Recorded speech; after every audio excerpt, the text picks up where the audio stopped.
Ok, vamos ler então. Ah, Este livro tem por objetivo exaltar o Senhor Jesus Cristo e estabelecer o fato de que a palavra de Deus deve ter a supremacia sobre quaisquer ideias e tradições humanas.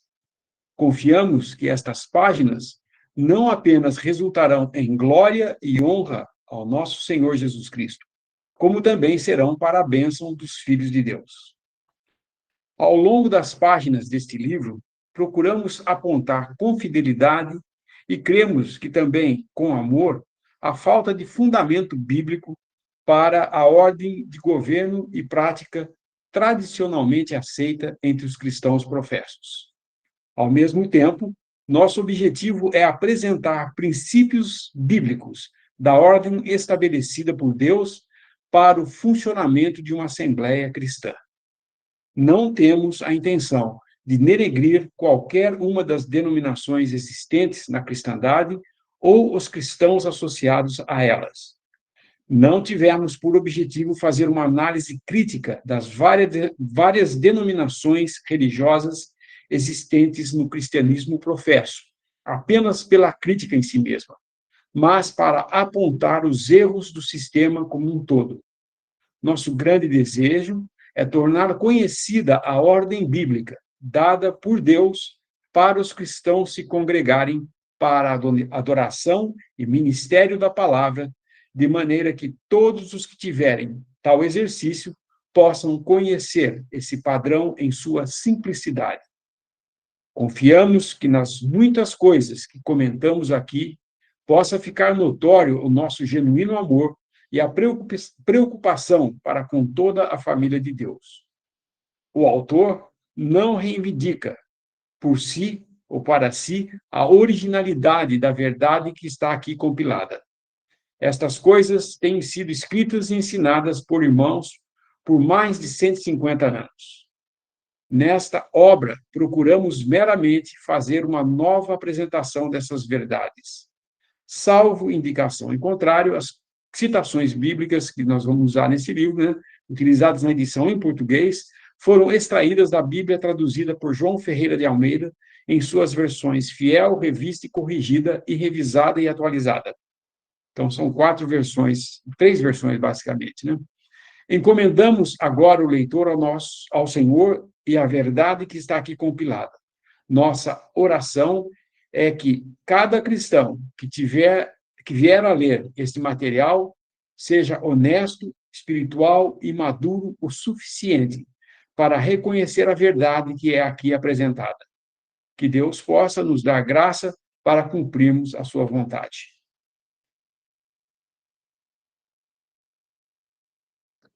Agora ele entra no assunto, né? Primeiro contrastando o denominacionalismo, se é uma ordem de Deus ou se é uma coisa do homem, né? Todos os cristãos, em maior ou menor medida, buscam na palavra de Deus, a Bíblia, o caminho da salvação. Mas parece que são muito poucos os que, após terem sido salvos, buscam na palavra para saber como o Senhor gostaria que se reunissem para a adoração e o ministério da palavra.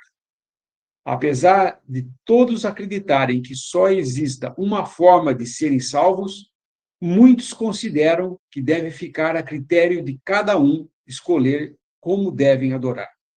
No cristianismo de nossos dias, parece que os cristãos estão agindo como os filhos de Israel no tempo dos juízes. Cada um fazia o que parecia bem aos seus olhos. Como resultado disso, existe hoje uma imensa variedade de opiniões sobre a adoração cristã, e boa parte conflitante entre si.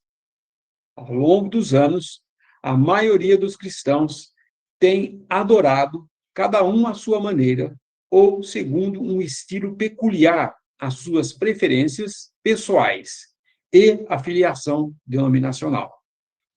Por gerações, os cristãos têm literalmente aceitado o que a tradição legou à igreja sem questionar. Na verdade, a maioria acha que é assim que Deus quer que seja. Será que Deus se importa com a maneira como o seu povo o adora? Ou o modo como se reúnem para o ministério da palavra? Será que ele tem uma opinião a respeito desse assunto? Já é hora de voltarmos aos fundamentos do cristianismo e buscarmos novamente nas Escrituras o que Deus tem a dizer sobre o assunto da ordem na igreja.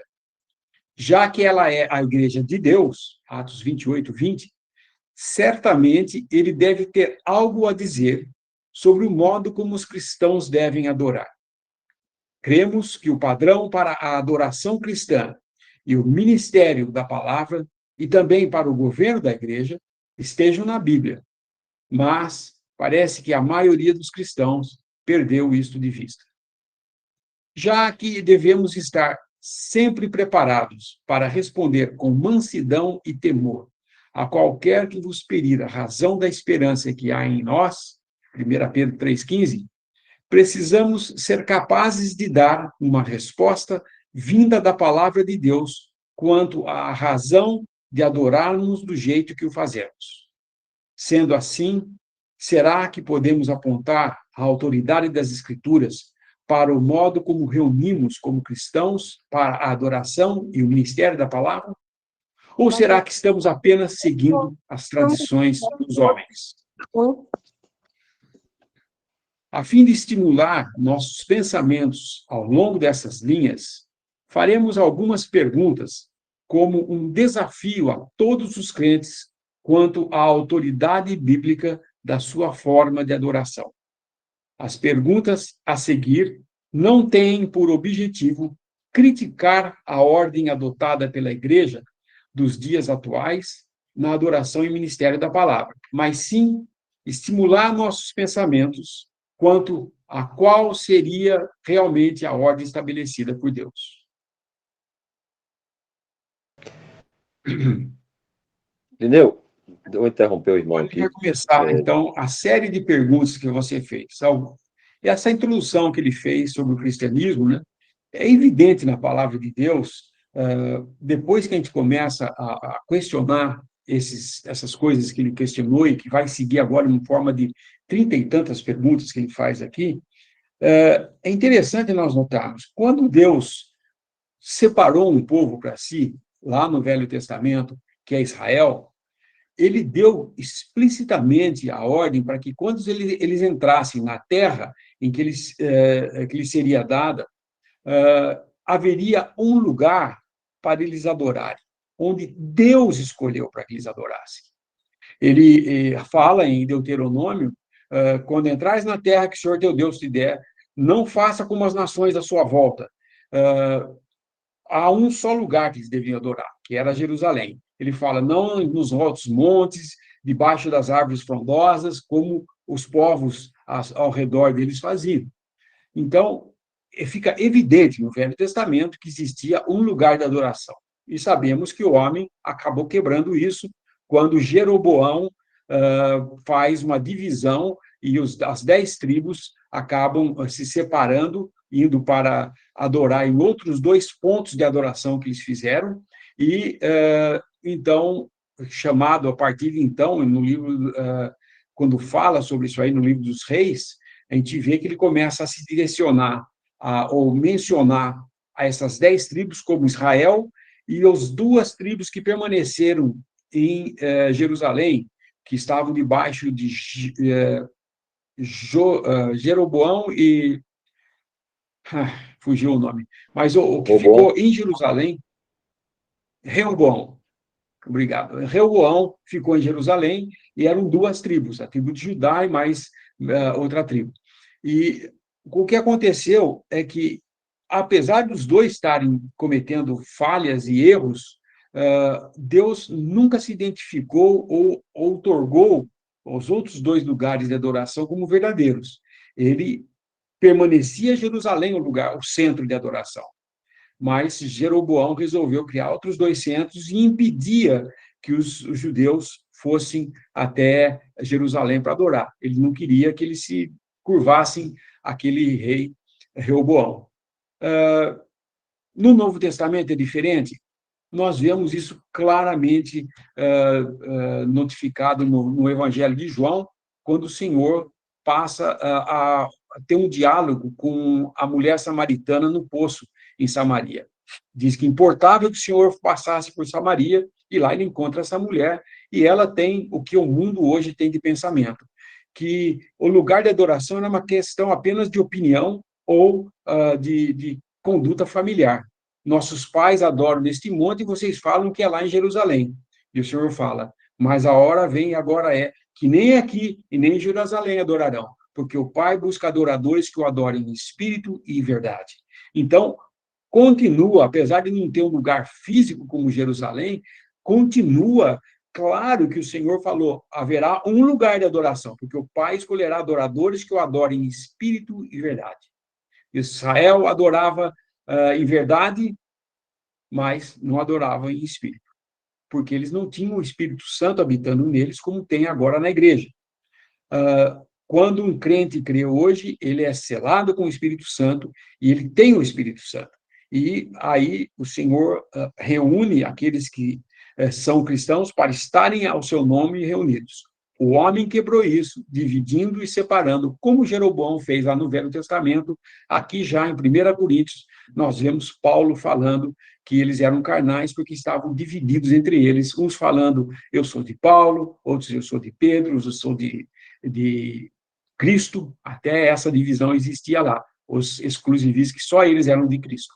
Então, fica claro pelo texto, e pelo que nós vamos ver agora, todas as perguntas que ele vai fazer, são 34 perguntas que ele faz aqui, para exercitar o nosso pensamento. Será que o que nós estamos praticando, e eu digo isso, estou falando agora, não a irmãos que estão reunidos ao nome do Senhor, mas de uma maneira geral, há uma audiência mista, como a palavra, o Bruce sempre fala nos seus livros. Ou seja, considerar como quando se prega o evangelho, né? Muitas vezes nós pregamos o evangelho e sabemos que tem ali cristãos que já são verdadeiros cristãos, mas a gente prega o evangelho assim mesmo, porque mesmo para aquele que é salvo, o som do evangelho pregado é alegria e dá prazer, né? Mas e confirma a sua fé. Aqueles que nunca ouviram o evangelho e ouvem podem ser salvos. Então nós pregamos o evangelho. Isso eu aprendi de um irmão uma vez, falou: quando você for pregar o evangelho, considere que todos que estão ouvindo são incrédulos, porque os que são verdadeiros vão se regozijar de ouvir esse evangelho. Conte-me a velha história, tem um hino que fala assim, conte-me a velha história, e essa velha história é o evangelho, porque não tem novidade, eu não tenho hoje para pregar para vocês um evangelho diferente, é o mesmo. Cristo, como Jesus, veio ao mundo para salvar pecadores, dos quais eu sou o principal, Paulo disse. Crê no Senhor Jesus e será salvo. Não muda disso daí. Então, o homem quer inventar, quer criar, mas o evangelho continua sendo a mesma coisa. Do mesmo modo, o lugar de adoração continua sendo o lugar que Deus escolheu. E nós vamos ver durante todo esse livro aqui, por várias coisas que ele vai levantar da palavra de Deus, o porquê que hoje, do modo como a cristandade está dividida em denominações, cada um indo achando que não é normal, cada um fica na sua linha de pensamento doutrinal, sem se interferir um com o outro e respeitando um ao outro. Socialmente é uma coisa bonita, mas não é o que a palavra de Deus falou. O que o Senhor Jesus falou na sua oração em João 17 é para que a gente fosse aqui na terra um testemunho da unidade que ele tinha com o Pai. Ele e o Pai, um só. E assim nós aqui estaríamos mostrando essa unidade ou testemunhando essa unidade. Infelizmente, com todas essas divisões, hoje, vez uma ou outra parte, vemos alguém lembrando do Senhor na sua morte, em simplicidade, vendo naquele pão um só corpo. É o testemunho do um só corpo. Nós já estudamos esse livro, Um Só Corpo, na prática, né? E agora que nós vamos ver aqui na ordem de Deus, ele vai falar mais amplamente sobre esse assunto. Desculpe eu ter alongado, vamos voltar ao texto para ler, né? Lineu, eu poderia ler aqui, Lineu, que alivia um pouco você aí, pode ser? Oi, não. Se puder compartilhar aí, eu agradeço. Que eu tô com um livro, eu vou ler num livro e aí ele vai rolando a tela aí que os irmãos vão acompanhando. Ótimo.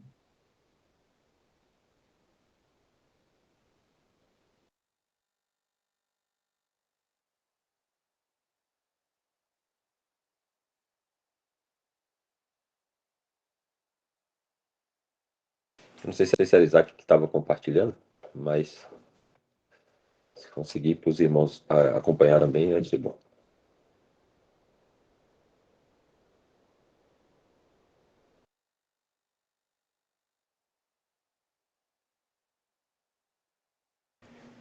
Porque... Perdão, irmãos, eu que não estava vendo a tela aqui. Então vamos lá. Agora a gente vai iniciar essa série de perguntas, né, que o irmão faz aqui, como o Lineu falou. E o título fala assim: Um desafio ao fundamento bíblico do cristianismo denominacional. E a primeira pergunta que ele faz é: que autoridade nos dá a palavra de Deus para estabelecermos igrejas denominacionais ou não denominacionais em meio ao testemunho cristão, quando as escrituras condenam a criação de seitas e divisões entre os crentes? E aí ele vai citar 1 Coríntios 1, 10, 3, 11, 18 e 19.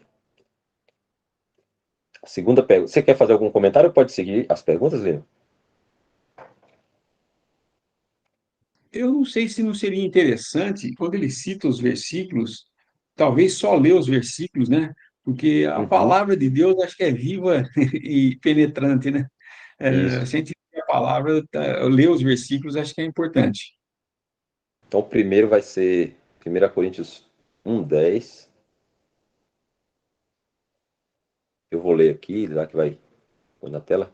Rogo-vos, porém, irmãos, pelo nome de nosso Senhor Jesus Cristo, que digais todos uma mesma coisa, e que não haja entre vós dissensões. Antes sejais unidos em um mesmo sentido e em um mesmo parecer.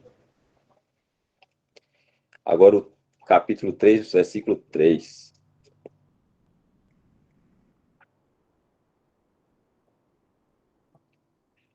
Porque ainda sois carnais, pois havendo entre vós invejas, contendas e dissensões, não sois porventura carnais e não andais segundo os homens? Agora o 11. É o versículo 11. No mesmo capítulo 3, 11. Você volta para o capítulo 3, a gente vai ler os versículos 11, 18 e 19.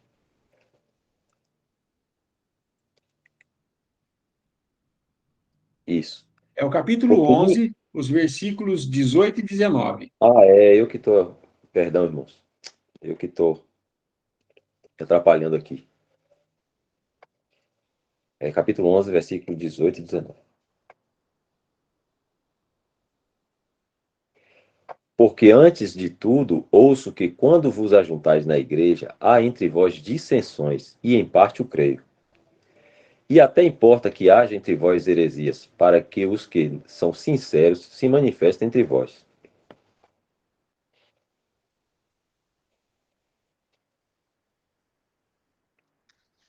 Para que a gente não fique voltando no texto e indo na coisa, você pode manter o texto, e se você quiser, eu leio os versículos aqui.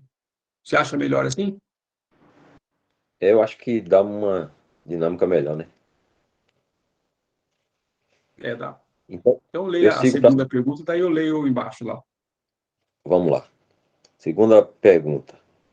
Com que autoridade vinda de Deus os cristãos denominam suas assim chamadas igrejas, como presbiteriana, batista, pentecostal, aliança, cristã reformada, anglicana, etc., quando não há na Bíblia instruções para nos reunirmos em qualquer outro nome, além do nome do Senhor Jesus Cristo?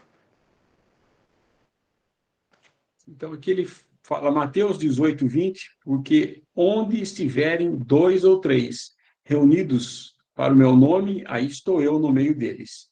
E 1 Coríntios 5, 4, né? Isso. Em nome do nosso Senhor Jesus Cristo, juntos, vós e o meu espírito, pelo poder de nosso Senhor Jesus Cristo. São as referências aí da segunda pergunta. Terceira. Com que autoridade os cristãos denominam seus grupos eclesiásticos em honra de proeminentes e de dotados servos do Senhor, como luterana, Martinho Lutero, menonita, Menon Simons, metodista, wesleyana, John Wesley, etc., quando as escrituras denunciam a formação de grupos de cristãos em torno de um líder da igreja? Aí ele cita 1 Coríntios 1, 12 e 13, e diz: quero dizer com isso que cada um de vós diz, eu sou de Paulo, e eu de Apolo, e eu de Cefas, e eu de Cristo. Está Cristo dividido? Foi Paulo crucificado por vós? Ou fostes vós batizados em nome de Paulo?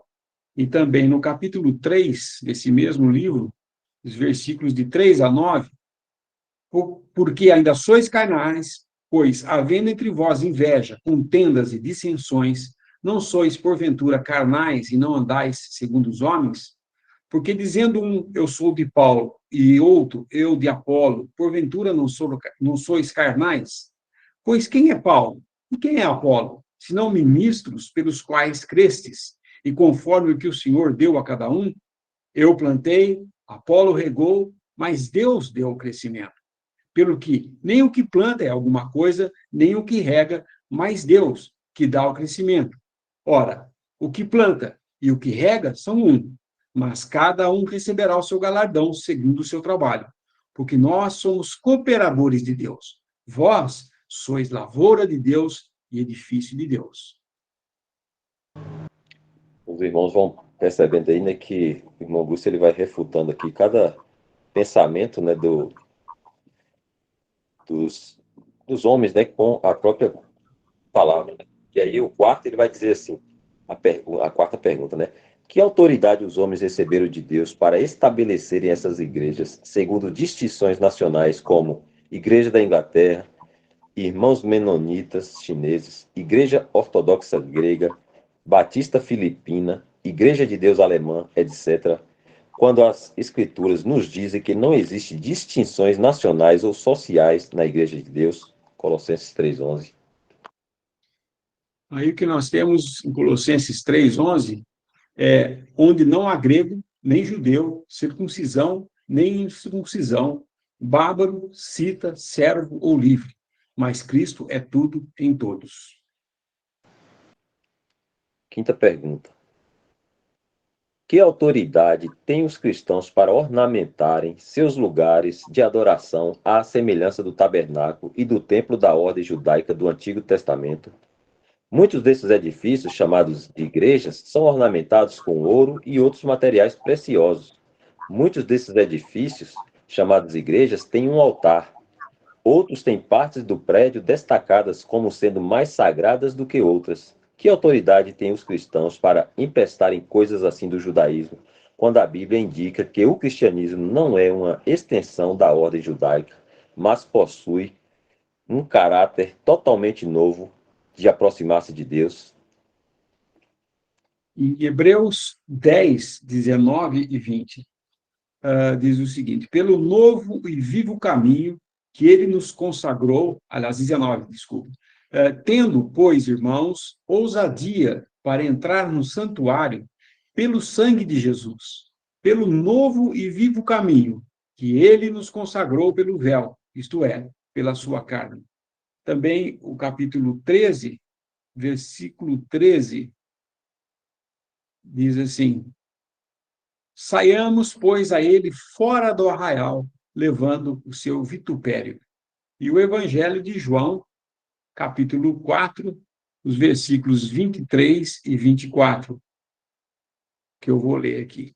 Mas a hora vem e agora é, em que os verdadeiros adoradores adorarão o Pai em espírito e em verdade, porque o Pai procura tais que assim o adorem. Deus é espírito, importa que os que o adorem em espírito e em verdade. Eu havia citado já esse versículo. Certo. Agora a sexta. Acaso existe, essa não tem a referência, depois eu já leio a sétima.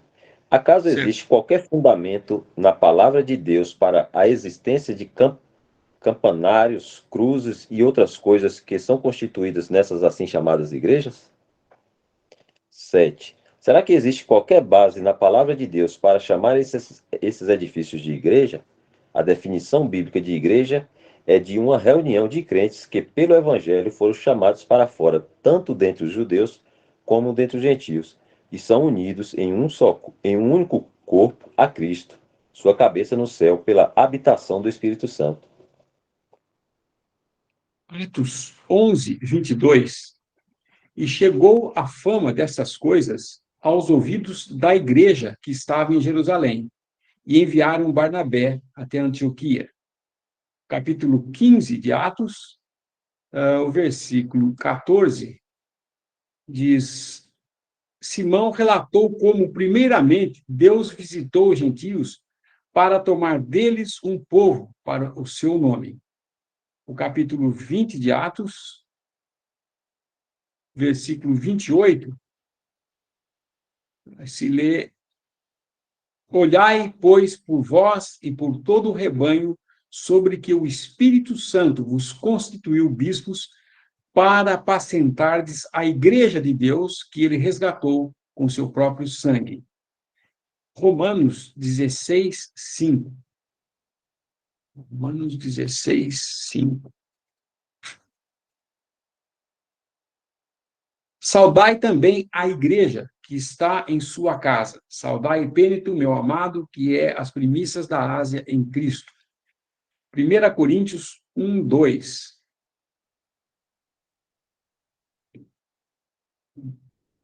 A igreja de Deus que está em Corinto, aos santificados em Cristo Jesus, chamados santos com todos os que em todo lugar invocam o nome do Senhor Jesus Cristo, Senhor deles e nosso. E em Efésios 5, Efésios capítulo 5, versículo 25. Vós, maridos, amai vossa mulher, como também Cristo amou a igreja e a si mesmo se entregou por ela. É interessante a gente notar aqui que ele mostra claramente a igreja que está em Jerusalém, a igreja que está em Corinto, é a igreja, não são várias igrejas que estão que formam uma denominação ou um nome. Cada localidade tem a igreja que está naquela cidade. Às vezes, existe até, no caso como São Paulo, é uma cidade grande, né, de mais de 10 milhões de habitantes, em que se reunir num lugar só, não pela quantidade de gente, porque infelizmente são 10 milhões, mas os que se reúnem não passam de 300, né? Mas o problema é a distância. Tem irmãos que, se fosse num lugar só a reunião para todos, tem irmãos que, eu lembro quando tinha uma reunião em São Paulo, era no bairro próximo do metrô de Santana. As pessoas que moravam do outro lado da cidade, do lado oposto a Santana, ele demorava, em média, 2 horas e meia para chegar no salão. Como ele saía de casa, por exemplo, no domingo, o partimento do pão era às 9 da manhã, ele tinha que sair mais ou menos lá pelas 6, 6h30, para chegar lá no tempo. Durante o domingo até que era tranquilo, era mais rápido, né? Mas durante a semana, quando eles tinham uma reunião na quarta-feira, era assim, poucos iam porque não dava para chegar. E outra, perdia 4, 5 horas do dia só para ir no salão, reunir e voltar. Com mais 1 hora de reunião, dava 6 horas, né? Ninguém tinha 6 horas disponível para fazer isso, porque depois tinha que trabalhar no dia seguinte. Então, começava a se reunir pequenos grupos em outras partes da cidade. Mas era a igreja em São Paulo. Se o Paulo fosse escrever uma carta para os irmãos em São Paulo, escrever a igreja em São Paulo. Assim como Salvador. Vocês em Salvador também tem uma cidade que é esparramada, é ampla, às vezes de difícil acesso para alguns que moram mais longe, e às vezes é difícil chegar, e a gente compreende isso. Mas não deixa de ser a igreja que está em Salvador. É uma cidade onde é uma localidade em Salvador. Então, isso fica bem claro que não há motivo para se colocar qualquer outra coisa que seja um edifício ser chamado de igreja. A igreja aqui é aqueles que são cristãos reunidos ao nome do Senhor naquela localidade. Só até aí. A partir do 8 agora. Pergunta 8.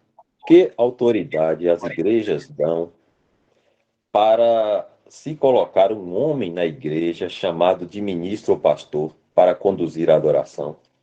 As Escrituras ensinam que o Espírito de Deus foi enviado ao mundo para guiar a adoração cristã.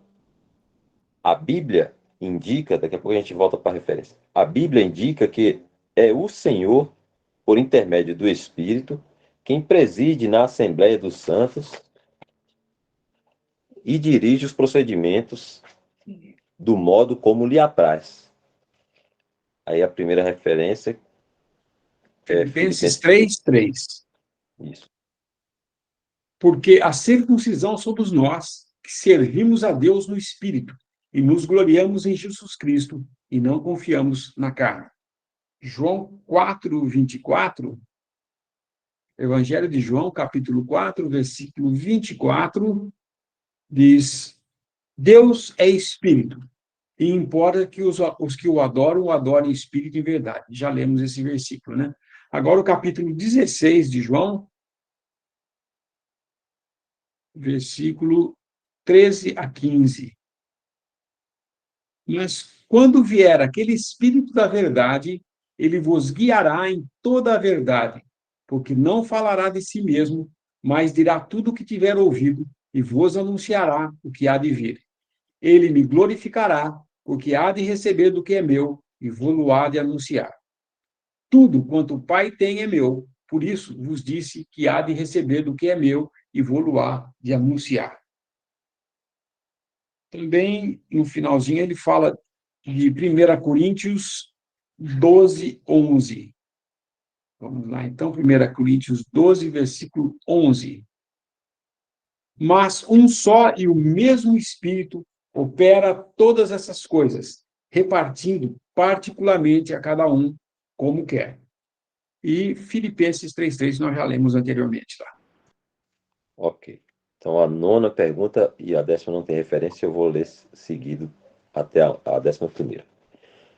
Com que autoridade das Escrituras os cultos de adoração nessas igrejas são organizados com antecedência? Em algumas se costuma distribuir um programa descrevendo a ordem como se dará a adoração naquele dia em particular. 10ª. Com que autoridade das Escrituras esses cultos nas igrejas são chamados de adoração, quando eles geralmente se constituem de apresentações musicais e de um homem ministrando um sermão? 11. Que autoridade o Novo Testamento dá para se utilizar instrumentos musicais de adoração cristã? A adoração cristã é aquela produzida no coração pelo Espírito de Deus e não por meios mecânicos através de mãos humanas. E aí tem a referência de Atos 17, 24 e 25. 24 e 25. Atos 17, 24 e 25. O Deus que fez o mundo e tudo o que nele há, sendo Senhor do céu e da terra, não habita em templos feitos por mãos de homens, nem tampouco é servido por mãos de homens, como que necessitando de alguma coisa, pois ele mesmo é quem dá a todos a vida, a respiração e todas as coisas. Aqui eu faria uma observação sobre instrumentos musicais, porque muitos, quando falam isso aqui, eu falo, mas no Velho Testamento, Davi tinha instrumentos no templo. Eles tocavam harpas, eles tocavam trombetas, eles tinham o uso de instrumentos musicais. Isso é correto no Velho Testamento, mas volto a dizer que a igreja não é uma extensão ou um Israel melhorado. O que foi dado a Israel apelava para os sentidos humanos, os 5 sentidos que o homem tem. O que eles viam, então, era um templo adornado com ouro, todo entalhado em prata, ouro e coisas assim, com pedras preciosas, ele chamava a atenção, a pessoa via essas coisas. Apelava para o olfato, o incenso tinha aquele aroma que permeava por todo o templo. No tato, eles tinham os utensílios, eles tinham aquilo que eles viam, que eles tocavam, que eles ouviam, a música, tocavam também seus instrumentos, mas são tudo coisas que simbolizavam algo que viria, que era superior a essas coisas, como Hebreus nos mostra, todo o livro de Hebreus está mostrando a superioridade de Cristo em relação ao que foi no Velho Testamento escrito como sombras ou figuras das coisas que viriam. Sempre eu relato isso. Um irmão uma vez falou, pegar e começar a utilizar as figuras para o Novo Testamento, é como alguém tendo a fotografia da mãe, para matar a saudade dela, fica olhando na fotografia, mas a mãe está sentada do lado dele, ela está presente ali. Porque quando você já perdeu a mãe, ela faleceu e você tem saudades, você olha na fotografia, isso te leva a lembrar minha mãe, né? Gostava, meu pai, ou um ente querido, né? Isso é uma coisa que se tem, às vezes, uma fotografia da pessoa para recordar dela. Mas se ela está presente, ficar olhando para a fotografia com a pessoa na sua frente e você não falar com ela, porque tá lá na figura, não, é a mesma coisa o que Hebreus relata. Hoje nós temos não uma figura do que virá, nós temos um homem ressuscitado lá nos céus, à direita de Deus, e Deus nos vê nele. Nós somos aceitos no amado, em Cristo Jesus. E não precisamos mais de figura, porque nós temos o verdadeiro nos céus. E temos acesso à presença dele hoje, porque não precisamos de um grupo de sacerdotes para fazer isso por nós, como Israel tinha. Israel havia necessidade de ter um sistema material em que tivesse um altar, um sacrifício, aquele aroma subindo, as coisas, sendo o animal sendo sangrado ali, porque o sangue tinha que ser derramado, mas eram tudo figuras, porque mesmo o sangue derramado não pagava pecado nenhum, porque ano a ano tinha que ser repetido. Então, quando veio Cristo e pelo seu sangue nos ganhou, e pelo seu corpo entregue, ele abriu o caminho para adorarmos a Deus agora, livremente, sem necessitar de um sacerdote levar uma oferta para nós. Nós temos o Senhor Jesus, o nosso sumo sacerdote nos céus. Então, a coisa muda totalmente de caráter, né? Nós não precisamos de instrumentos musicais, porque a adoração é em espírito e em verdade. E a nossa adoração, quando nós estamos reunidos, não é para sensibilizar. Esse negócio de, na reunião, querer fazer discursos emotivos que apelem para os sentimentos e as pessoas ficarem chorando, se arrepiando, porque foi tão lindo o que foi falado. Não, nós estamos falando da pessoa do Senhor, nós não estamos enaltecendo ou estimulando os sentidos humanos. Nós estamos apenas espiritualmente na presença de Deus, na pessoa do Senhor Jesus. Pelo Espírito Santo, somos levados direto à presença de Deus e chamamos a Ele de Pai. Esse é um relacionamento que só os santos do Novo Testamento podem ter. Por que nós vamos querer enaltecer mais, colocando um altar dourado? Às vezes nem tem a aparência do altar de Israel, não tem nada a ver com Israel, mas eles tentam misturar essas coisas, colocando... Ele vai falar de mais coisas aqui, mas eu acho interessante, porque muitos falam, mas no Velho Testamento usavam instrumentos musicais. Sim, também sacrificavam animais. Não vamos sacrificar animal agora por causa disso? De modo nenhum, nós já temos o Cordeiro de Deus que foi sacrificado. Não é nenhum animal sem mancha, sem mácula, não. É o perfeito Filho de Deus que se fez carne e veio aqui para fazer uma obra, para que agora nós tivéssemos acesso direto a Deus, sem necessidade de haver um ritual, de haver o cerimonial, ou de haver representatividade, trazendo figuras ou apelos sentimentais ou que apelam para os sentimentos humanos, ok? Não estou dizendo que nós não devemos ter sentimentos, irmãos, devemos sim, mas não é por meio dos nossos sentimentos que nós chegamos na presença de Deus, mas por meio da pessoa do Senhor Jesus, esse novo e vivo caminho que ele abriu para nós. Isso é, pelo seu corpo, derramando seu sangue naquela cruz, nos comprou e nos torna aptos a estar na presença de Deus hoje. Muito bom. Então agora a gente vai para a 12ª. Pode falar. Vou Lineu comentar um pouco mais aí também sobre essa questão realmente dos instrumentos, né? Porque logo que a gente fica um pouco preocupado com isso, por conta, até com boas intenções, né? A questão do tom, e se vai conseguir cantar na altura, né? A pessoa ali que tirou o louvor e tal. Então sempre tem isso, né? E a gente se preocupa um pouco também com a voz, né? Quando está cantando, né? É muito do ser humano se preocupar, principalmente quando tem outras pessoas. Quando está cantando sozinho é uma coisa, quando tem outras pessoas em volta, você termina ficando um pouco preocupado, né? Se vai estar entoado, se vai estar desentoado. Então, a gente que ficou no sistema por muito tempo, isso fica muito marcante, né? Então, vamos poder falar um pouco mais sobre isso, que é para a gente ir se desprendendo, né?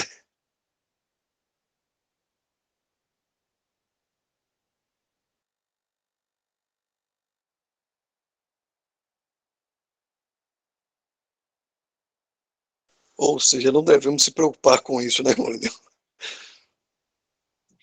Olha, isso é uma coisa que realmente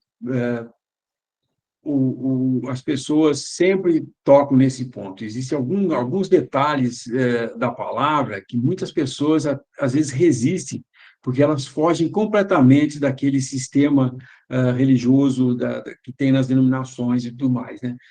Tanto é que eu não vou falar como crítica isso, mas como uma coisa importante para nós. Eu tenho notado que muitos locais, muitas localidades, muitas assembleias em algumas cidades, quando vão partir o pão, por exemplo, no domingo, é um hino atrás do outro. Às vezes ficam dando hino, hino, hino, hino, porque eles acham que a reunião tem que estar adorando o Senhor e só entende a adoração como cantar hino. A adoração não é só cantar hinos, você orar a Deus, exaltando a pessoa do Senhor, lembrando dele na sua morte, isso é um modo de adorar a Deus. Nós vemos quando Paulo, em suas cartas, por exemplo, em Romanos, ele começa a falar do plano de Deus com respeito a Israel, que Israel foi colocado de lado e ela foi cortada da videira verdadeira, e aqueles que não têm nada com a promessa foram enxertados na videira, né, no tronco da videira, e agora ele está falando de uma coisa assim, eu estou falando isso no capítulo em que ele começa a falar a respeito dessas coisas, e ele, de repente, ele prorrompe num louvor. Eu vou até ler para vocês verem, Romanos 12.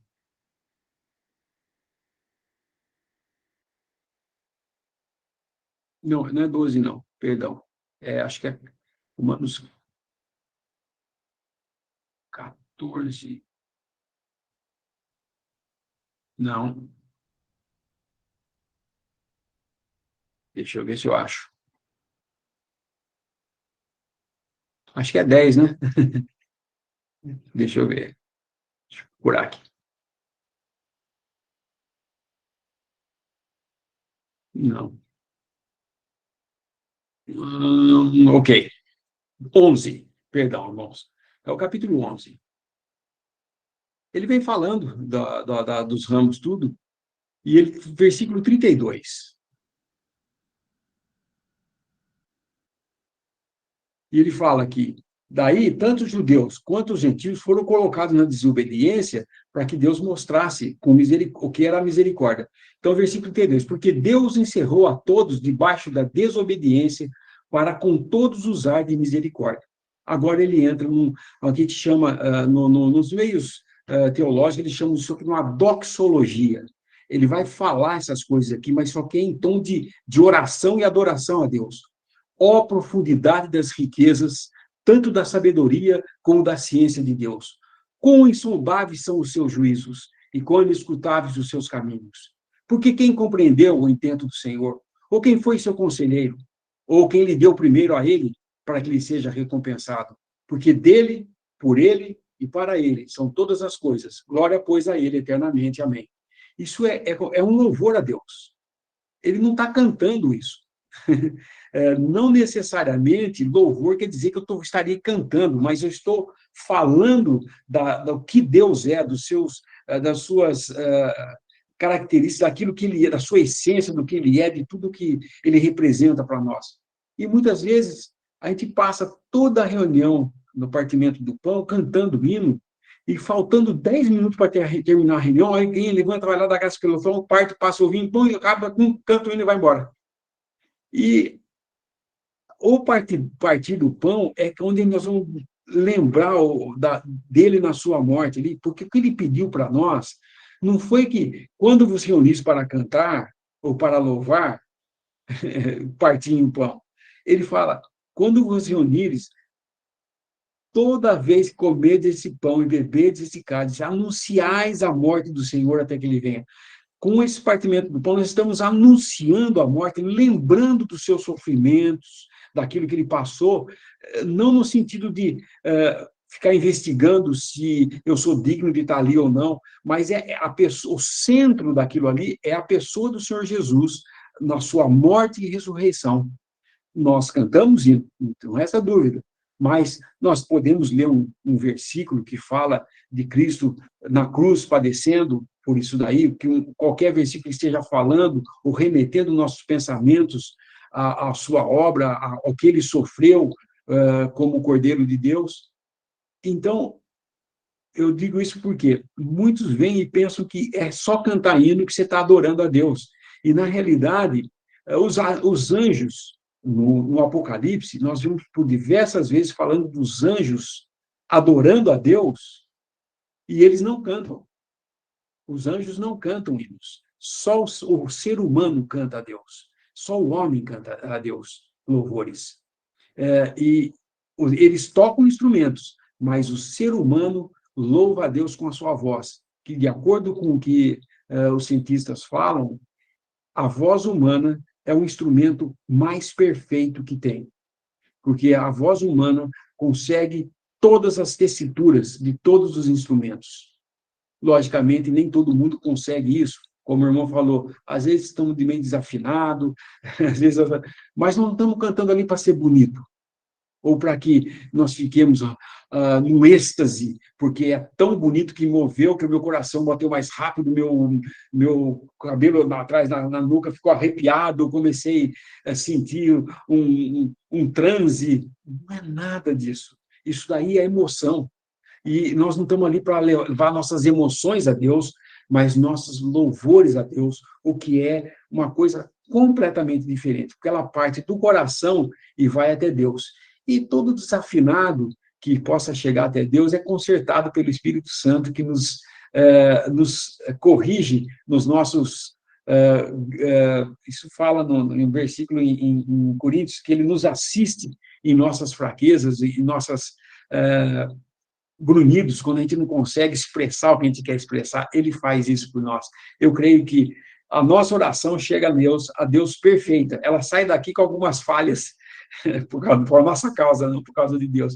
Mas chega lá e Deus sabe muito bem o que nós queremos. Mas o que ele quer de nós não é empenho vocálico, né, de ter uma voz bonita, ser escutado pela vizinhança. Não, é para o Senhor. Logicamente, nós devemos procurar cantar de uma maneira correta, né? Aprender o hino, saber o que estamos cantando, tal, né? Mas, de modo nenhum, nós vamos fazer um ensaio do coral, fazer um coral da igreja, todo mundo se vestir, os que são do coral põem uma roupa nova, é isso que se faz na denominação. E a gente traz isso para nós também. Então, eu confesso, quando nós começamos no início a reunir, a minha turminha que começou, né? Eu chamo de turminha, porque eram todos de grupo de rock and roll naquela época, nas décadas de 70, né? Era música de rock e era os conjuntos, tinha vários dos nossos que começamos no início, tínhamos um tocava violão, sabia tocar um contrabaixo, teclado, todo mundo sabia essas coisas e a gente, inclusive, não tinha inário, a gente musicava os salmos para cantar. Hoje nós vemos que isso não é uma coisa correta, mas a gente fazia isso. Até hoje, de vez em quando, a gente senta junto e canta, toca um instrumento, não nas reuniões, logicamente, mas em casas, assim, a gente reúne para comer juntos ou qualquer coisa, a gente canta esses hinos. Está tudo bem, mas a adoração verdadeira não necessariamente envolve música ou instrumento.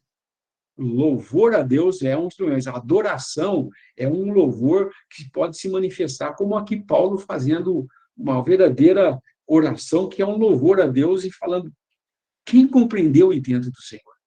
É mais ou menos a mesma coisa que a gente vê acontecendo quando em Atos eles se reúnem, quando Pedro e João são presos, e eles se reúnem para interceder por eles, e eles terminam falando das maravilhas do que Deus é.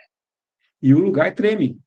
Então, eu creio que eles não estavam tocando nenhum instrumento ali, eu tenho certeza, não estavam tocando nenhum instrumento, e eram as vozes deles que estavam se levantando a Deus em oração.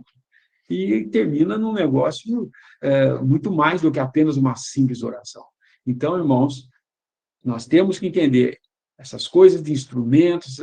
Está muito bem você fazer em casa, a gente às vezes gravar, inclusive esses hinos gravados que a gente toca antes, a intenção deles serem gravados assim não foi para que os irmãos ficassem ouvindo, que fosse gostoso, é porque muitos não sabiam, tinham um inário, mas não sabiam como ler partitura, e naquele tempo era difícil. Por exemplo, eu fui uma vez na África visitar os irmãos em Moçambique, e eles cantavam os hinos sem saber como que era a melodia direito. Entendeu? Eles tinham uma noção da melodia, mas então eu gravei para eles terem uma noção do que é e poder cantar juntos, né? Todos juntos ali ao mesmo tempo, e não aquele desencontro, né?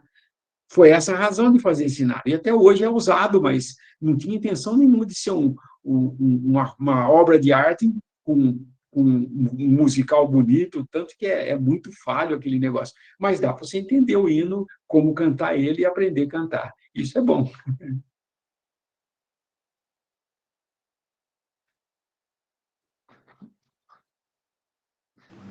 Ok, irmão. Obrigado aí pela resposta.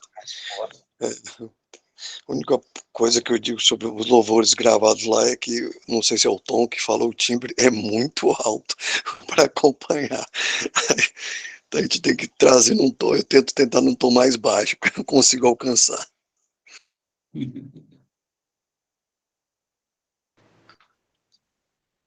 Então, a gente está na 12 agora, né? A gente vai para a 12. Questão número 12. Com que autoridade das Escrituras... É isso? 12, isso. Com que autoridade das Escrituras são repetidas orações escritas previamente e impressas em livros de oração durante as reuniões da igreja? A Bíblia diz que não deveríamos usar de vãs repetições em nossas orações, mas que estas deveriam ser nossas próprias palavras saídas do coração. A primeira é Mateus, referência a Mateus 6, 6 a 8. Mateus 6, 6 a 8. versículos 6, 7 e 8. Mas tu, quando orares, entra no teu aposento e, fechando a tua porta, ora a teu pai, que vê o que está oculto, e teu pai, que vê o que está oculto, te recompensará. E orando, não useis de vãs repetições, como os gentios, que pensam que, por muito falarem, serão ouvidos. Não vos assemelheis, pois, a eles, porque vosso Pai sabe o que vos é necessário antes de vós lhe pedirdes. Também Tiago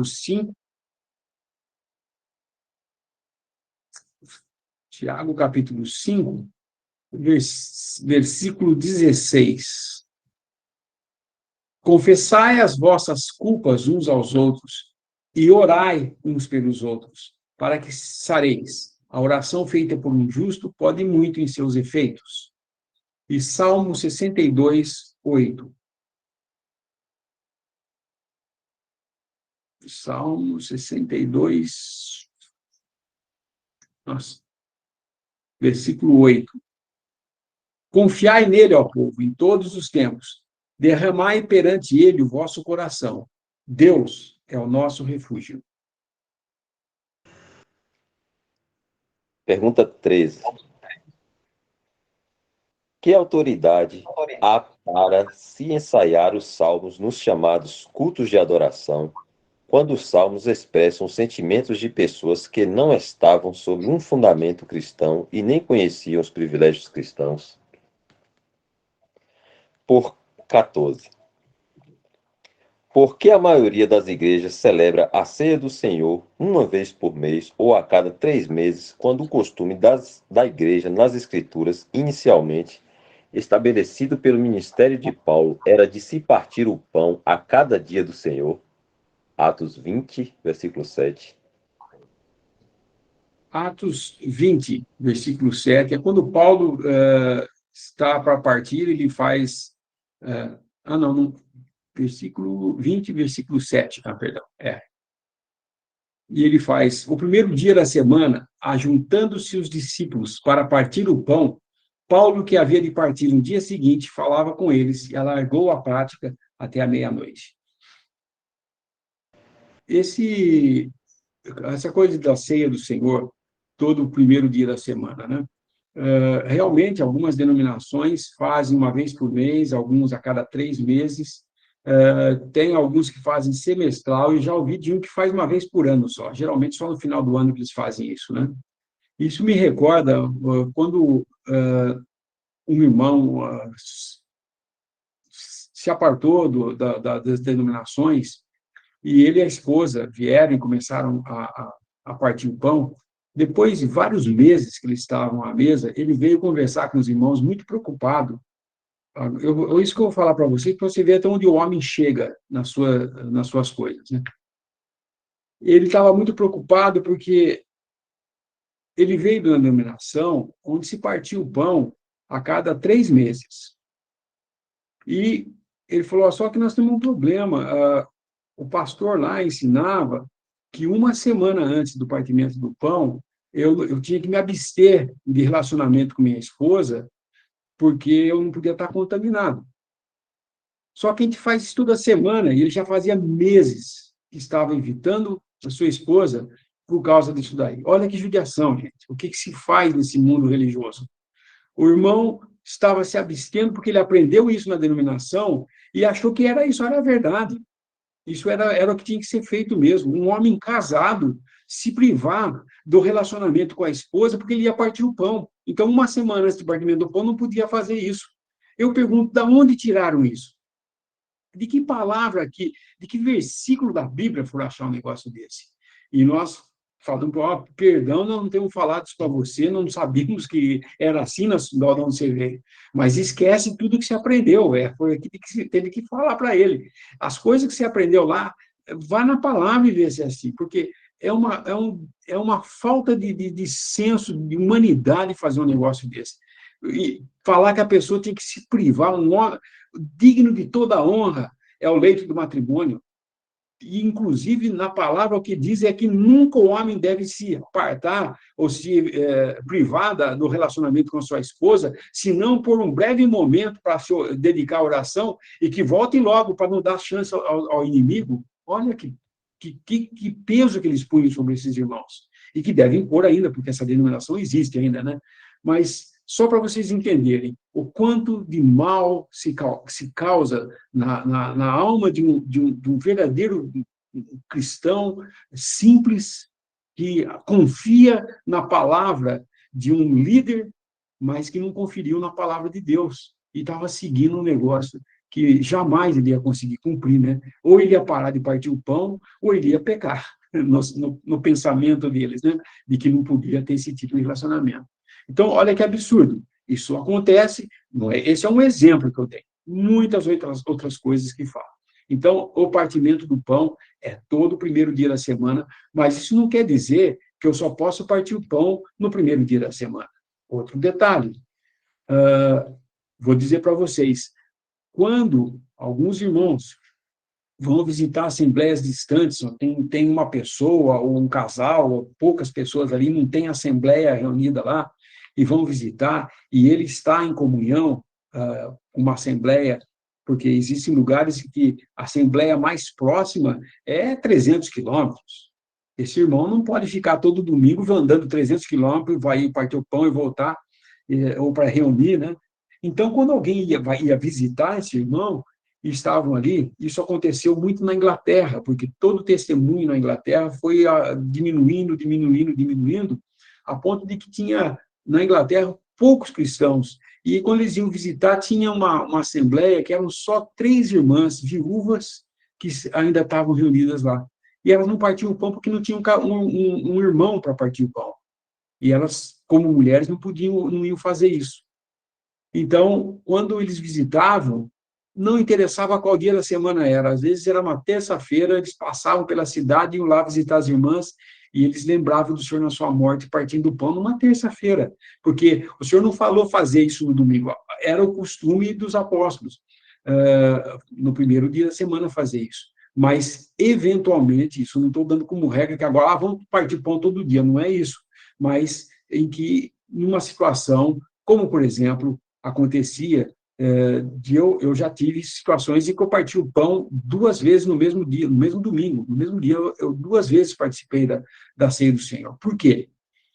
um irmão que tinha tido um AVC, um derrame, né, cerebral, e ele estava paralisado na cama. Ele não podia se locomover para ir na reunião. Então, a gente partiu o pão em casa, na Assembleia, e depois do almoço, 2 irmãos ou 3 irmãos da Assembleia, com a autorização da Assembleia, logicamente, era o desejo da Assembleia, iam lá e lembravam do Senhor na sua morte, do lado com ele, na cama dele, e ele pegava do pão e tomava do cálice junto. Então, eu partia o pão 2 vezes, porque eu partia de manhã e depois ia lá com ele e fazia a mesma coisa. Então, não existe nenhuma regra que fale, ó, só pode ser das 9 às 10, ou só pode ser de manhã, ou só pode ser à tarde, ou só pode ser à noite, ou só no domingo. Não, não faça no outro dia que é pecado. Não existe tal coisa. Nós hoje estamos... é a palavra de Deus que nos guia, e o que nós podemos ver aqui, existem situações, sim, que você pode lembrar do Senhor na sua morte, porque todas as vezes que comerdes esse pão e beberdes esse cálice, anunciais a morte do Senhor. Essa todas as vezes é todas as vezes. Pode ser, às vezes, uma terça-feira, uma quinta, conforme a circunstância. Agora, quando uma assembleia local está funcionando, ela está lá com o seu número de pessoas que comportam uma assembleia, tem lá os irmãos que constantemente estão reunindo, e eles entram em acordo de que, nós vamos partir o pão às 10 da manhã, de todo o primeiro dia da semana, todo o primeiro dia da semana é lá que você vai partir o pão. Vai falar, não, eu não quero ir lá, eu vou fazer em casa com meus irmãos. Não, não é isso. Isso daí é rebeldia, é querer fazer. Isso é tudo feito em perfeita comunhão e com entendimento do que está sendo feito. Eu digo isso para evitar essas coisas de muitos, como esse coitado desse irmão que ficou meses apartado da sua esposa porque tinha ensinado uma coisa errada para ele, né?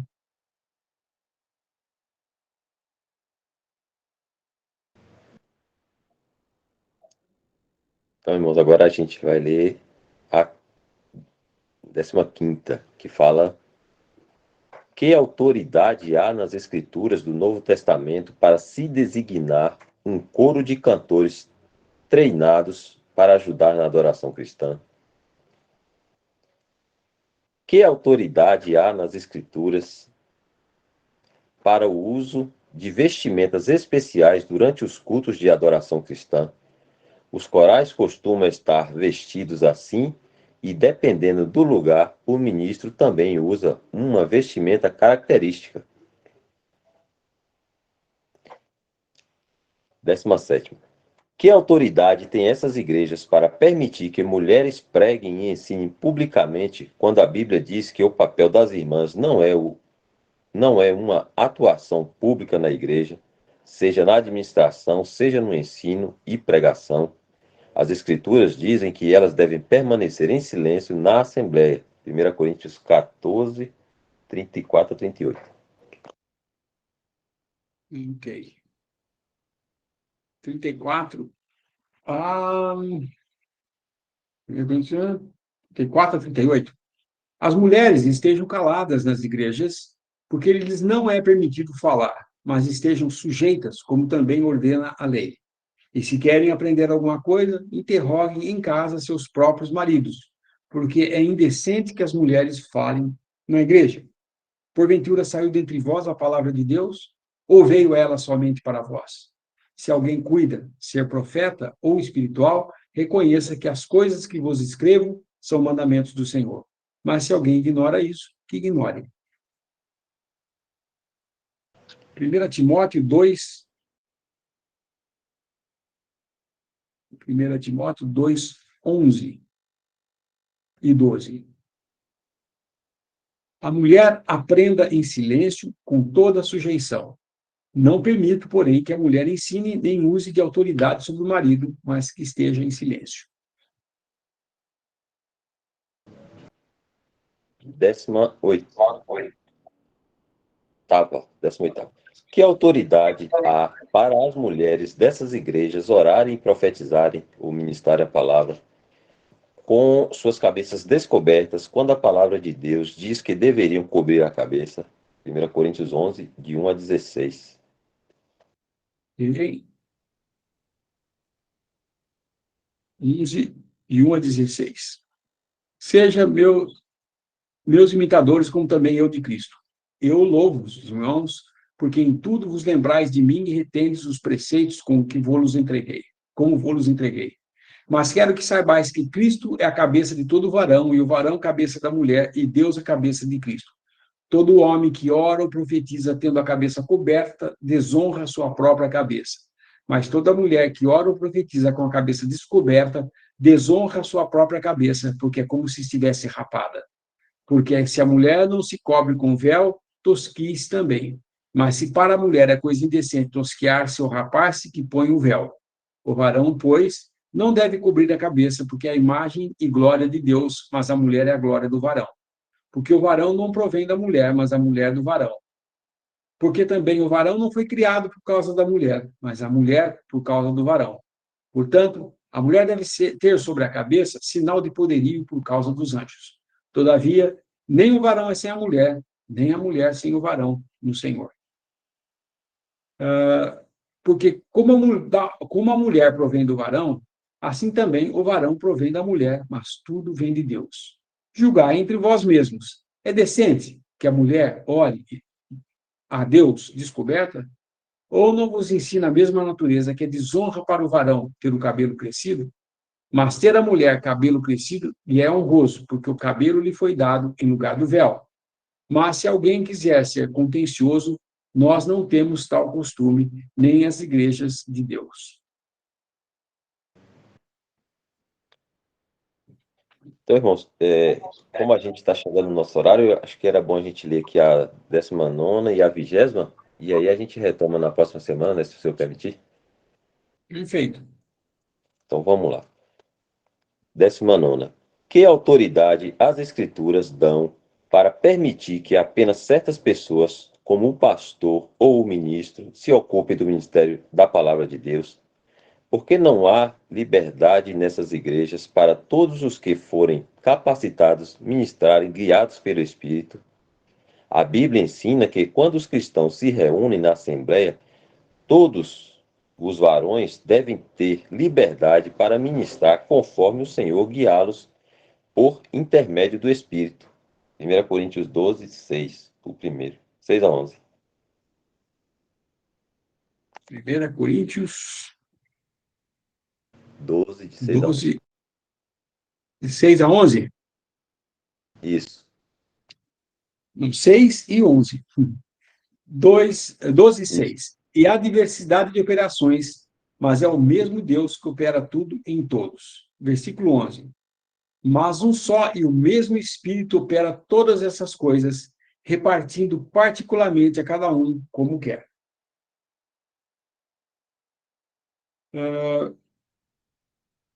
Capítulo 14, versículo 24.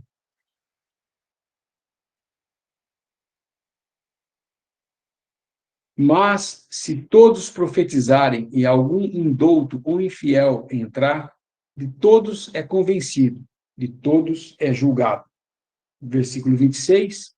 Que farei, pois, irmãos? Quando vos ajuntais, cada um de vós tem salmo, tem doutrina, tem revelação, tem língua, tem interpretação.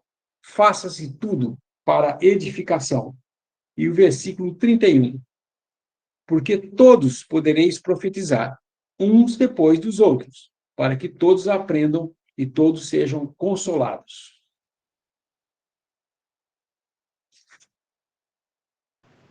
Agora, a 20ª, que diz assim: que autoridade as Escrituras dão para apoiar a ideia de que uma pessoa precisa ser ordenada para estar no ministério? Não existe na Bíblia um pastor, mestre, evangelista, profeta ou sacerdote que tenha sido ordenado para pregar ou ensinar. As Escrituras ensinam que o simples fato de uma pessoa possuir um dom espiritual é sua garantia para usá-lo. 1 Pedro 4, 10 a 11, 10 e 11.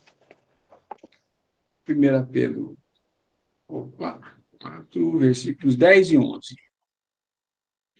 Cada um administre aos outros o dom como o recebeu, como bons despenseiros da multiforme graça de Deus. Se alguém falar, Fale segundo as palavras de Deus. Se alguém administrar, administre segundo o poder que Deus dá, para que em tudo Deus seja glorificado por Jesus Cristo, a quem pertence a glória e o poder para todos sempre. Amém. Irmãos, a gente foi aqui até a 20ª, né, pergunta que o irmão faz. Se o Senhor permitindo, na próxima semana a gente retoma aqui a partir da 21ª. Muito bom esse livro, né, irmãos? A própria escritura aí, ela corrige todas essas questões aí que a gente vê na cristandade aí. Não tem o que questionar. Então, irmãos, graças ao Senhor por mais essa reunião. Eu pedi a Adriana, acho que a Adriana, para tirar a gravação, a gente poder dar graças aí, para a gente finalizar.